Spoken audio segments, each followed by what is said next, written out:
We got a big topic that we haven't covered yet. Is it Kieran? Yeah, so you might have noticed in the end credits of a lot of nerd episodes, there's a man. His name's Kieran. Not only did it seem like he was editing these episodes, it seemed like he was writing a lot of these episodes as well. There, there's certain jokes. It's kind of, how do I explain it? It's like in Garfield. I noticed some jokes that just feel like Kieran jokes. Yeah. They're like, Garfield, like, fuck yeah, or something like that. It's like there's something like, Yeah. it's emblematic of his humor. So even though it says it's written by James Rolfe, he's got his hand in writing these things. Overseen by James Rolfe loosely. Yeah, loosely, yeah. So he quit. He quit Screenwave. He quit. That's the big news. The guy may be solely responsible for AVGN at this point.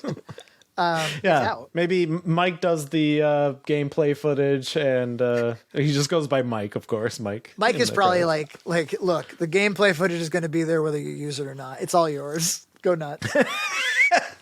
Sure. And it does seem like he does all of the heavy lifting. And he apparently wasn't being paid very well. Yeah, so we'll tread lightly because, look, this is a guy who got a job at a place called Screenwave. We all need a job, and he got a job. Yeah. And I think he fell into a pit that he wasn't expected to fall into, that he didn't expect to fall into. And it's clear also that the bullying and the mockery and all that sort of stuff that has become really popularized around James. Obviously, there's the slobs thing and the Screenwave thing and everything else. And I think he took that much more personally than your average Screenwave person, or at least he expressed that. And I get it. Like, I got a much smaller YouTube channel, and like, when you work really hard on something, all anybody has to say is like, you fat, like it's like, why am I doing this? Like just he's definitely, I think he's definitely talented, and he definitely works really hard on this stuff. So it's just like it must be demoralizing. So what's so unexpected? What's so curious? What makes this so newsworthy? Because I'm really reluctant to continue down the Bimmy path, but I don't know how we don't talk about it. He decided to stream on Twitch, I guess, because he streams on Twitch. A kind of like a rage quit announcement. I'm quitting Screenwave, and here's why. Now I've taken Cinemaster Truth had the whole thing. Somebody screen capped it, but it was just the last 15 minutes that were what you would want to hear, and I've documented it, and we can go through it. Right? You want to go through Sure. what his complaints are? Sure. So I think this is really quite sad. Wishes he never did it. Wishes he never worked for Screenwave, wishes he'd never gotten involved. He's like Bilbo Baggins, where he's like, I'm sorry for everything. I'm sorry for everything. Yeah. Wow. That's a pretty bold statement. Yeah. He says that this is his words, this entire 5-year experiment, to him, it's like, I just got involved, was dumb. Shouldn't have done it. Wow. He's quitting because he was overworked, not given again, his words. We're just reporters here. Get me my reporter.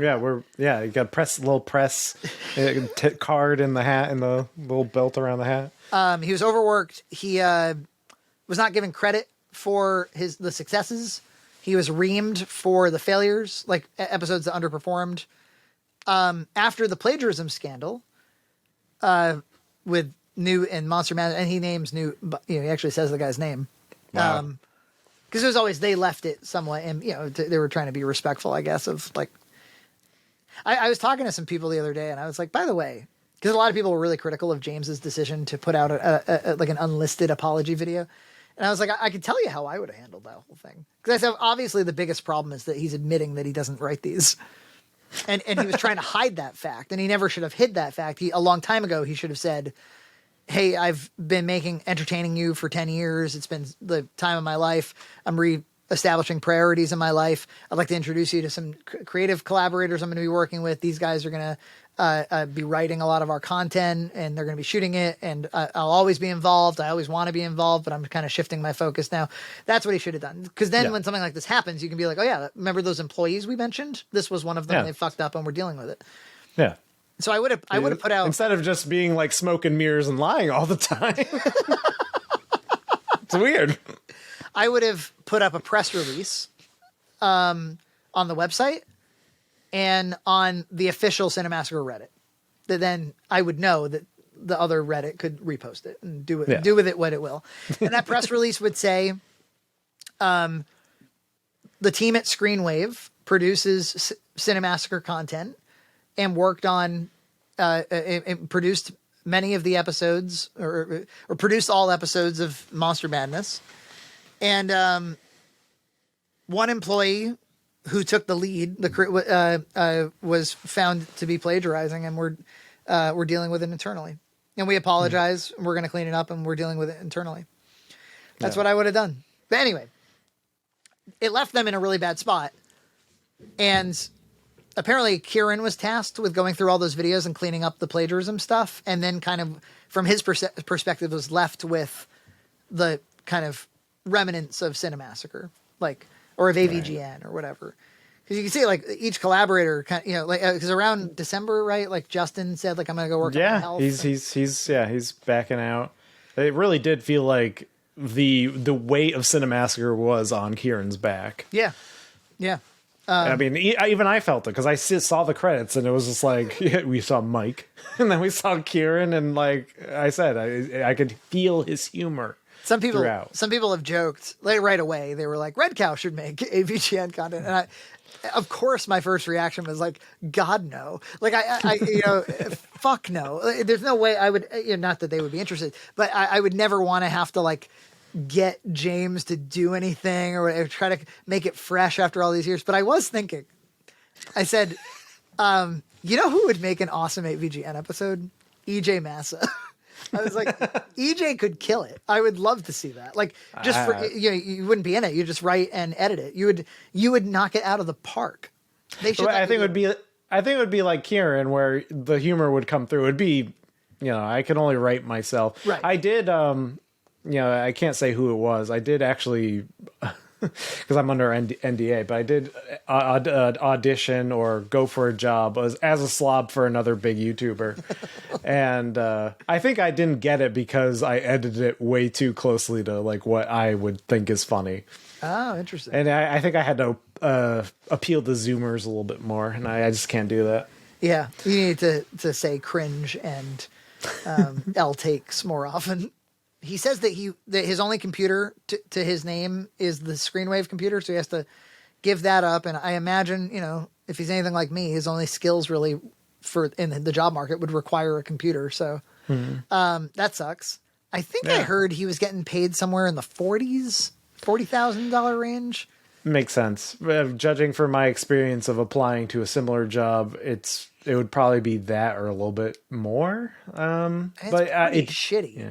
And it's not great. And I know certain parts of the country you could live off of that, or maybe there's people out there who are like, hey, that's what I make, or it's not that bad.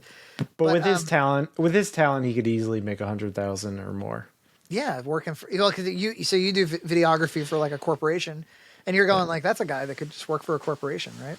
Yeah, and he would not have his face out there. He would make good money. He could support himself. Yeah, that's what I go to. I'm like, you make 40,000, and then you also have to be ridiculed nonstop. But because you essentially become a public figure alongside an actual celebrity, an internet celebrity, James Rolfe. James, and so he says that a bunch of times in the stream. He's like, I'm not even a big famous guy that actually makes the money, and he repeatedly said that Tony, Mike, and James all are cool to him, and he enjoyed collaborating. It sounds like Mike still was quite involved with AVGN in some way or another, and that it was him, Mike, and James who made the episodes, and that they felt really good about them. And there was one example he offered they had an episode. What was the first episode this year? It was like Ninja something. It was some. And they did like a classic NES, classic AVGN version of an episode. And they were getting pushed to do Sonic and Knuckles to coincide with the release of Sonic 2. That's what Screenwave. So Screenwave's always looking for opportunities to do like co-sponsorships or like to align the content with what's going to be searched for in that moment. And Kieran just pushed really hard for like, let's just make funny stuff. Let's just make cool stuff. That's what he says. And that one performed really well. And so when he would take a risk and it would work out, they didn't reward him, he feels. And when it didn't perform, he would really get disrespected. He said he was constantly disrespected and belittled. I don't know what that, he didn't really have a lot of examples of that. He said he tried, there was a Kingdom Hearts episode that felt so inauthentic to James. Like, no way. And he said he really tried to dissuade them from doing that one. So is it Big Ryan? Is it the Big Cheese? Big Cheese fan, by the way. So you get the impression, just, of course, if there's other behind the scenes people that we don't know, then what the fuck do we know? But logic would dictate that the people he's mad at are Ryan and Justin, I suppose. His co-host on the podcast. Yeah. Yeah, he doesn't want to be a public figure. That's also something I heard Ryan say in a post on Twitter. He was like, I don't want to be a public figure. Like, these guys are like, get me out of the public's eye, please. Some wisdom in that. And even after some of these guys leave the public, they're like, I'm gone, okay? The fucking Cinemassacre Truth won't let up. Like, nope. Yeah. People flood our Discord to be like 540. Am I right? I'm like, Jesus Christ! It was very funny for about 2 years. I'm a little burnt out on it. And then we're gonna clip this and put it up.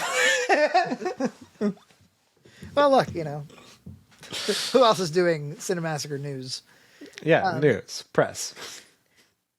Okay, this actually made me really sad as a fellow person who lost a lot of weight and found a lot of. I don't know. I mean, my life changed like forever because I lost all that weight. Kieran lost a ton of weight, and he said he put it back on, and he said he didn't feel any better when he lost the weight, and he felt like he just did it because to answer bullies basically. So he like didn't do it for the right reasons. Oh, that's horrible. And I'm like, oh no, yeah, that's like trying to like change your life for the better and realizing like.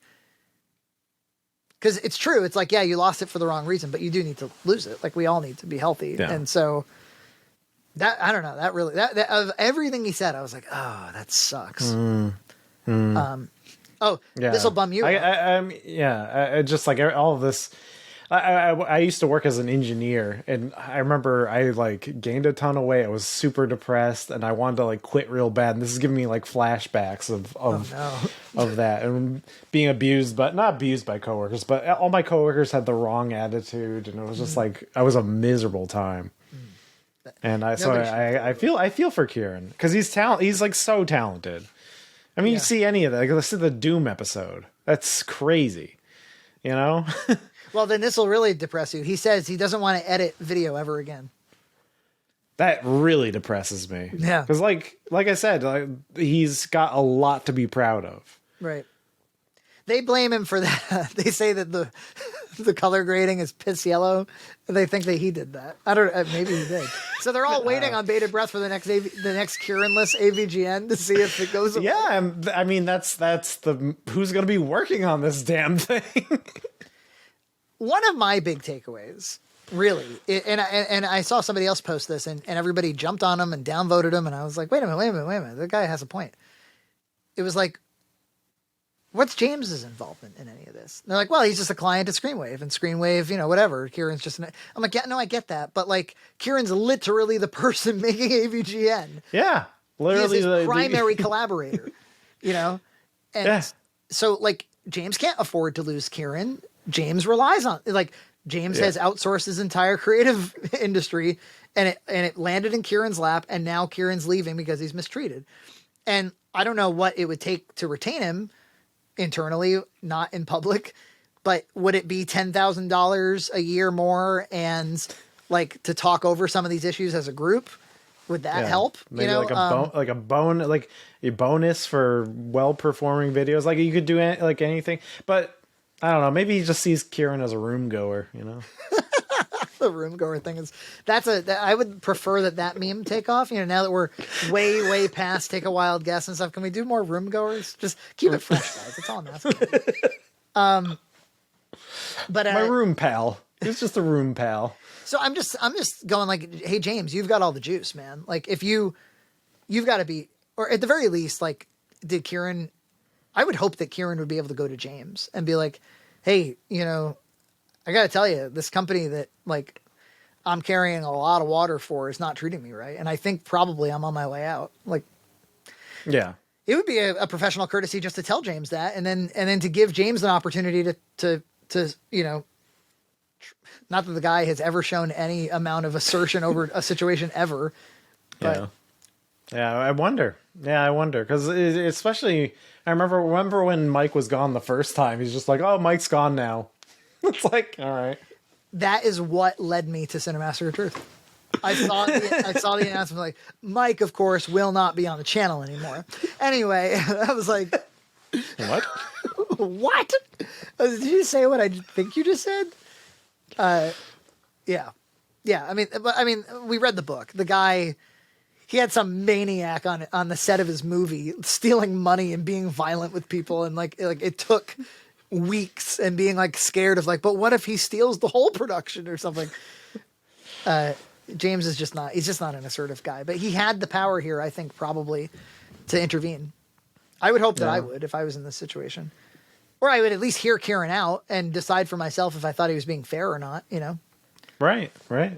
And not to mention, like, James has gone out on a limb a number of times to be like, don't make fun of those guys. Those guys are my boys. Yeah. But then they leave. I need help. Yeah. What do you do? You get help. He said, so this was interesting. He had to pretend, he goes, we were just kind of thrust into the Cinemassacre podcast, and he goes, and there was two awkward guys on that podcast, and he meant him and James. So he actually said James is awkward. And he goes, and I had to pretend to be this charismatic guy that I'm just not. So I think there also was like a thing of like, we need on-screen talent that's not James. Yeah. How about you? Yeah, let's thrust you, this guy we know. Yeah. Now, we could be totally wrong. Kieran might have wanted the limelight. Obviously, this Tony guy did. Like he has his own YouTube channel, is really into it. But maybe I got the impression from this Twitch stream that Kieran, had he had his druthers, he probably wouldn't have appeared on camera ever. Or maybe he thought it was a good idea at first. He's like, oh, that could be kind of fun. But then he's like, oh, I hate this. and then I regret every moment. Out of it. Yeah, exactly. Yeah, it did kind of feel like there was a naivete to the entire Slob enterprise. That was kind of like, we'll just show up and we'll be on screen and we'll just be the new hosts to millions. Yeah. To millions who just expects James. Yeah, we'll be rich off of our $40,000 salaries. That really is, because when you get ridiculed by millions, it's not worth $40,000. It's supposed to come with a bit of cash, isn't it? Something.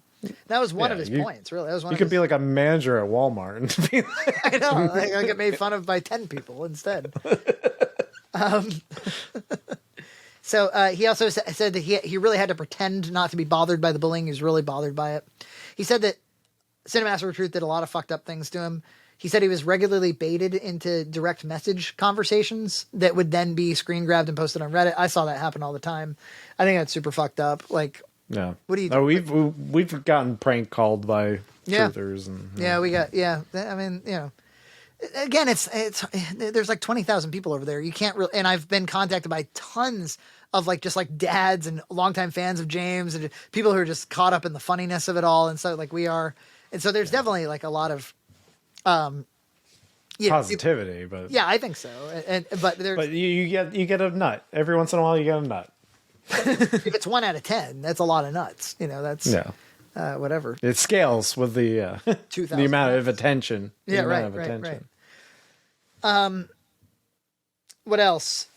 Yeah, he said that there was other fucked up stuff. Like there was somebody made like a fake username of his dead dad. His dad had just passed, and like that's horrible. But every time that was mentioned on Cinemaster Truth, I saw a wave of like, okay, like nobody defends that kind of. Yeah, usually it's downvoted. Yeah. It's downvoted, and then it's like hidden and it's gone. When people shit talk us, they downvote it now. I'm like, did we win over the cynical community? Did we do it? Because for a while there, like if somebody posted something nice about us, they would accuse them of working for us. Like, yeah, one of my $40,000 employees. Yeah, I wish. Like, look, guys, it's just me and AJ and John, who you've so kindly called one of our slobs. And John is a slob is a state of mind too. It's not just morbid obesity. Yeah. John is no slob. I'll have you know. If you just watch some Boxmack, you'll see. He's full of charisma, that guy. He's got a bidet. Keeps him nice and... He's got a bidet. He's got a bidet. Very fancy. Wash feature on it.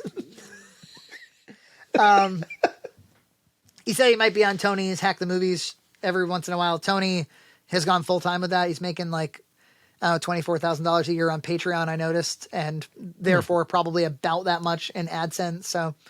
yeah, on his channel, he's probably making about like $50K or so. And I think he's affiliated with Screenwave in some way because he uses that set. I don't know. I don't know anything about it.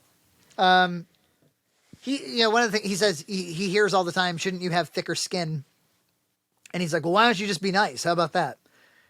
To which I say, like, well, that's a fine question. Like, wouldn't that be nice? But we do know that, unfortunately, we're in a fallen world. That's true. Some Redditors are cool. I think he's probably talking about Danksy, our buddy Danksy. Yeah. Wasn't Danksy like banned from Reddit or something? Yeah, nobody knows why. Something about he was fucking with Star Trek fans. Danksy, what have you been up to? I love Danksy. That was a great conversation. Yeah, I really like that guy. We should do a project together. Well, he should take Kieran's place. Yeah. Oh man, I love his edits. Yeah, he's great. This made me sad. He goes, the fucked up things people did just for being on a YouTube channel. That's a sad comment. Like, oh yeah, shouldn't you be able to just be on a YouTube channel? It's just, hey man, like when you're talking about millions and you're talking about a lot of maladjusted video game fans and weirdos and stuff in that audience. Kids, children, teens, preteens. Kids are cruel, you don't know what you're dealing with. And so like it was on the company to either spare you from putting you in front of the camera or at least introduce you. It always comes back to like, why? Or compensate you for your damages. Something. Yeah, exactly. Now, we've been saying a lot of nice things about him. Here's my major critique. Why the fuck are you twitching about this? Yeah. This is not... If what you want is to do a healthy move on from this, this is not going to bring you there. I can say why. He probably had an adrenaline rush, and he couldn't help it. He had to vent somewhere. It was just like pent up inside him. I think he has a partner of some kind. There's somebody sitting in the background of that stream, and I just maybe stick to talking to your partner about it. That'd be my advice. But I tried to reach him for comment because we wanted to invite him on the show, and all of his social media is locked down. Probably a good idea. Probably a good idea. If I was advising him, I would say don't come on our show. But if he wanted to come on our show, I'd say yes. So Screenwave, they've become retroware. There's an arcade now. If you go to their website, there's a ton of channels and affiliates. And so remember, back in the day, there used to be like huge, what did they call them? Those networks. There was like Maker. There was Machinima. Yeah. So is this like going back to that kind of model, or those are called multi-channel networks, and Screenwave markets itself as an MCN. Yeah, same thing. So same thing. Because I thought those kind of went out of style, but maybe they didn't. But like they're even like they just announced they're doing a Toxic Crusader beat 'em up. Like Retroware is putting out that game. So they have a whole game division. So I think they have diversified a lot. So I wonder sometimes, that AVGN must be a golden goose to some degree. But how, to what degree is the question? Yeah, I don't know how far this web goes, how deep this goes. Yeah. How sweaty does this sweat get? how much does this BO stink?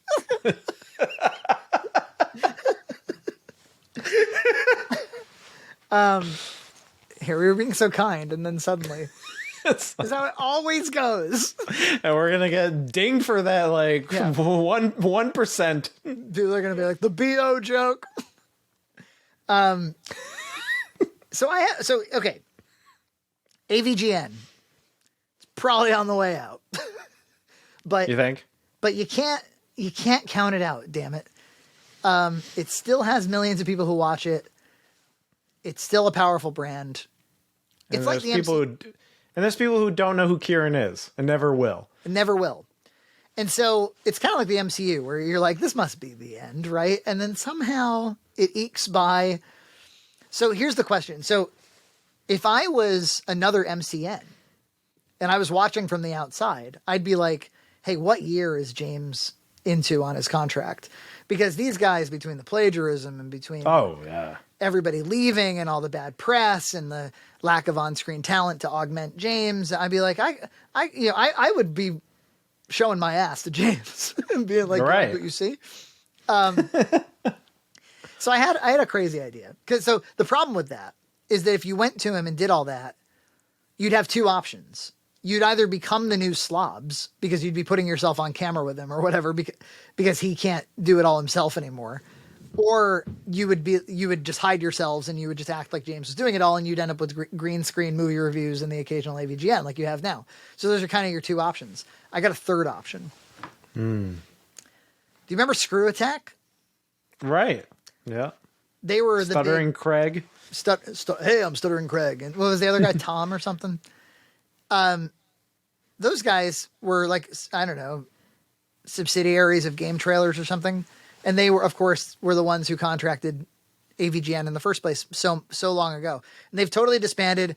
And some of those guys now have really small YouTube channels. One of them interviewed James at one point.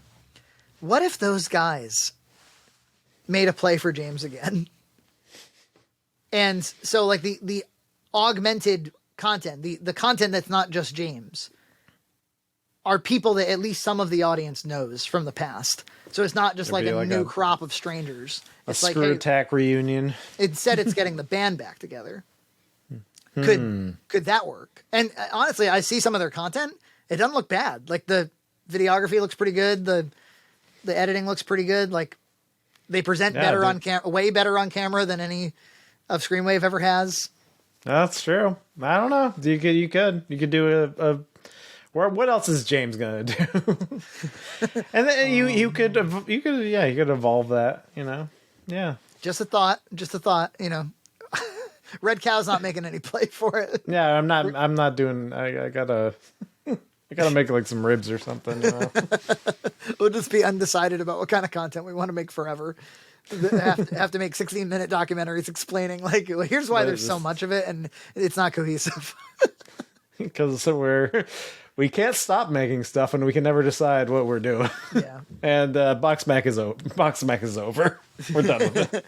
Somebody said something like, they're like, yeah, I tried to check out some of Red Cow's stuff, but it's all over the place. I don't know where to begin.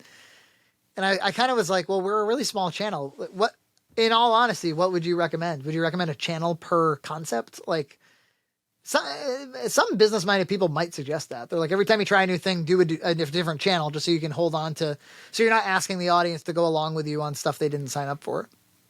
Yeah. But the problem is we would have to spread ourselves thin across those channels. Or you would have like, they just wouldn't upload very frequently. And so when one had a hit, you would go hard on that one. You'd abandon the other ones. Does that sound like fun to you? No, because what if like the hit, that hit I hate. What if I have to talk about James Roll forever? Right. This is the trouble. We talked about Kevin Smith, his weed dependency last week, and that one, I edited it into something kind of developed where I really sort of stated my case, and I included some exclusive footage from his podcast that got me dinged by Smodco. They reached out to me and handled it very well. They did not handle it like the Lady Decades scandal. They handled it like men. Or the other guy who dinged you on the Hollywood video thing. They were like, "Hey, you haven't had good luck with your clipping." Just those two. And the guy reached out to be like, I will do a copyright strike, but I wanted to give you an opportunity. And I was able to use YouTube Studio to cut out the pieces, which I've never been able to do before. So I didn't have to lose all the metadata. Does it still make sense without those clips? Yeah. No, for sure. But I did edit together a new version where I impersonate Kevin, but I didn't put that out publicly. Yeah. Where are you gonna put it on the website or something? Or? Yeah, maybe. Yeah, and point people to it. But anyway, that video performed pretty well, and I was thinking, I was like, is that going to be like the next wave of like people that are aware of our existence, or like the anti-weed contingent? Weed's really a problem. It's in the Discord all the time. We've been having a lot of discussions since that video went out about like, to what extent is weed a problem? Of course, you know where I fall. I think maybe don't do it. I've never had it. Never had it before. You would think if you look at me, you'd be like, that dude. You're like Rasputin. Everyone Leto over here. Everyone thinks I'm already high. Yeah, right. But no, I've never. And I had stoner roommates, and I was just like, that smells gross, and they're lazy, so I don't want them to do that. I don't want to do that stuff. I do hate the smell, honestly. Yeah. Okay. So, I don't know. I think if anybody involved in this situation would like to come on the show and talk to us at any point, we would welcome them, wouldn't we? Yeah, you can email us at either Frankie or EJ at redcowentertainment.com. Yeah, and if you're somebody that we've critiqued in the past, we'll bring you on. We'll say, what were you thinking? Subscribe to Red Cow Entertainment on Patreon for full episodes every other week.